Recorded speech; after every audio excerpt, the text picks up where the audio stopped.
Hello friends, welcome back to this Career Conversations series. I've been sharing my mentoring counseling experiences with my students, mentees, parents and all those aspects. And I'm sure you've been enjoying and taking value from these videos. And thank you for your encouragement as always. And I look forward for that more. Well, in this episode, I've come up with again yet another interesting experience which I would like to share with you. So recently, I visited a school and conducted a career workshop.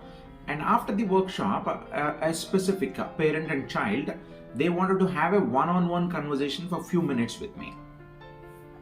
And of course, it's supposed to be a short conversation, like clarify, question answers kind of it. But for some reason, it went a little lengthy. The discussion went a little longer for about 15 to 20 minutes. So here is what the essence of that conversation. The parent, I want to give you a little bit background about the parent also so that you understand what is this experience all about. The parent as a family, the mother and the boy, the child, both have approached me. The parents as a family, they come from a very humble background, but the father, the child's father had put in a lot of effort and which has actually paid them off to uplift the financial position. Now the father has made so much that he could afford to more than what is required on any aspect. So that is a level they've gone up to, which is a very good sign. This gentleman, the father of the child, has put in a lot of effort to get there, which is wonderful. Now since they have the ability to spend more, now like any other parent typically in India would want to spend as much as possible on the child's education. Most of us, isn't it? We want to give a high quality, high standard education to our children. So that will be the motto of the parent. And this parent is no different in that process. But by the way, the parents are not well aware of the education system or the schools or the curriculums and so on. All that they know is if they can admit their child in an international school which will give the child a better high quality, high standard education. This is of the opinion. The parents are of this opinion, which is understood since they are not exposed to the curriculums, the system, the schools and so on and so forth. So they have found one of that international school. The name of the school has got a tag called international. So and so international school. I don't want to name the school here. It is named as an international school. But you know what? The child is actually undergoing a CBSE curriculum in 10th grade in that school. He's undergoing a national curriculum, CBSE curriculum in that school. The parents were of the opinion that if they admit their child in that international school, so he will get a better quality, high standard education.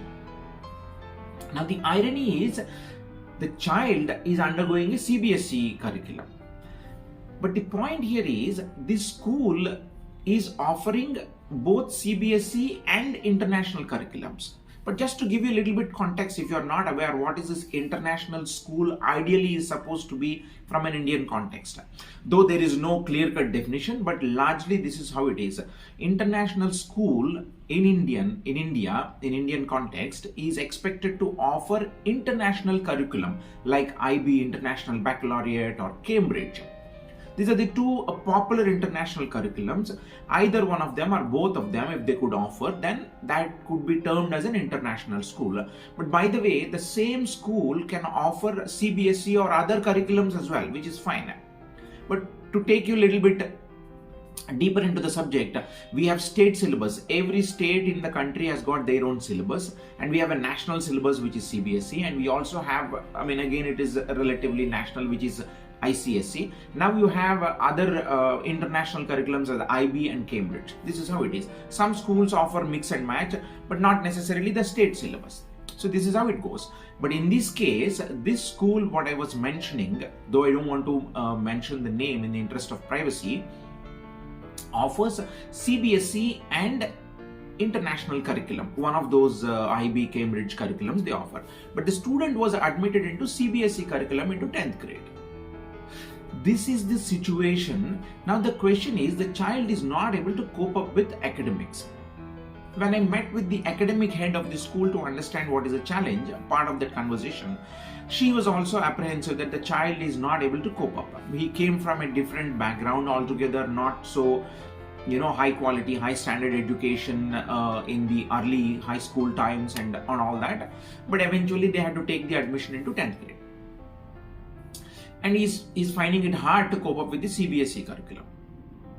Now the point which I want to highlight, this is a scenario. The point which I want to highlight, the parent who has no visibility into the education system, the curriculums or the schools, simply thought for some reason that a school which is so-called international will give the child as a high quality, high standard, and that would make the child brighter. But that's not true in practical.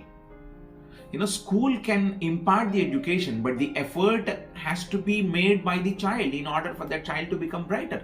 Of course, there is a significant amount of contribution the school and teachers can make.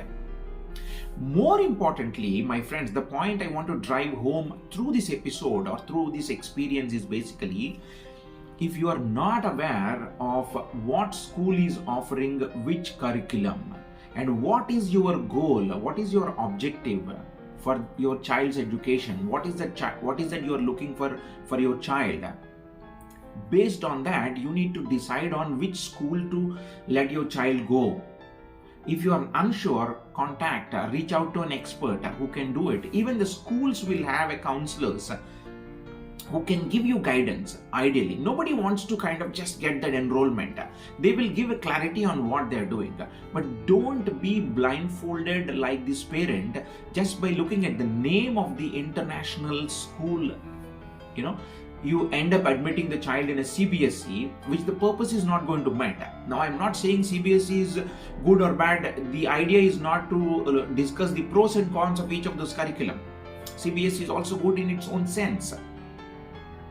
So don't be blindfolded when it comes to making a choice of a school.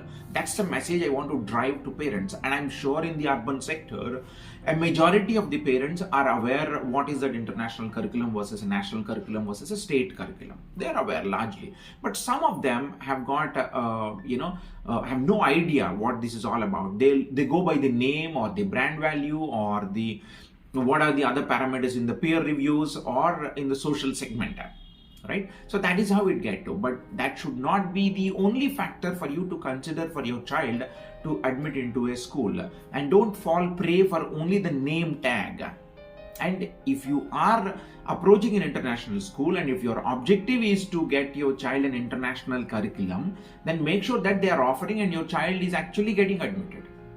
And for all probability in this case, this parent does not understand the difference between, he is least bothered. The mother she is least bothered about the CBSE curriculum or IB or Cambridge or any other curriculum. All that she thinks is it's a school which has an international tag and her child is getting over there. And for me, there's no point in actually reinventing the wheel for the parent to make her understand, because she's not bothered. I've already admitted my child. I want to make sure that he get good score and then eventually pick up either medicine or engineering, because those are the only two options which are respectable and sounds very good for us. And none in our family have been an engineer or a doctor, and I want our child to be one of them. That's the objective of the child. So in short, to summarize, the message is, look at what you want for your child and don't fall prey only for the naming convention. And if they are offering the international curriculums with that name, then it is fine. And there are some schools, they simply give the name tag, use that international school in their name, but they don't really offer any international curriculums. Maybe at some point they were offering and they were not offering, or they want to offer in the future, but they've named it this way currently. So look out for those details, my friends, as parents. If you are not sure, reach out to an expert, a counselor or a mentor. They'll be able to guide you in that process. Well, I hope that experience also adds value and gives you some perspective on making a choice for your school. Don't just go by the naming convention. And well, thank you so much for listening and watching this series of videos and podcasts. I'm really glad that they are adding value to you, and it is actually helping you in making up your decisions. And once again, thank you, and I'll come up with another interesting episode sometime soon. Until then, do take care. Thank you.